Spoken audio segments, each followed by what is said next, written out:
All right, so Jonathan Taylor has been officially ruled out along with Naheem Hines.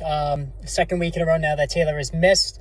With his ankle injury there. It's just becoming a very frustrating season for Jonathan Taylor fantasy football owners who, of course, used the first pick in, the majority of drafts, thinking that they were getting the absolute rock stud that he was throughout, 2021. But obviously that hasn't happened this season. It's been outside of week one when he was excellent. It's been severe underperformance by Taylor. Just not getting the ground game going, 3 yards in a cloud of dust. It's just been bad. I mean, much of the blame, of course, goes to Matt Ryan and the Indianapolis offensive line, which has been downright brutal. But, in addition to that, Taylor really hasn't played that well himself either.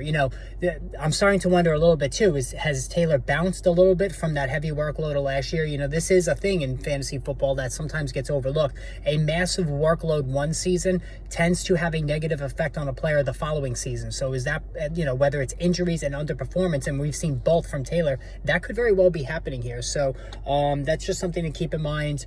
I think he'll be back next week. I mean, then again, I thought he was going to be back this week. So, and the alarm started to go off when Frank Reich hedged a little bit when meeting the media on Friday. So, again, you want to stay away from this team as much as you could. In fact, if you have Jacksonville defense this week, they're absolutely a play. They destroyed the Colts back in week 2, and I think there'll be more of the same this week. In terms of shutting down this woefully inadequate offense now.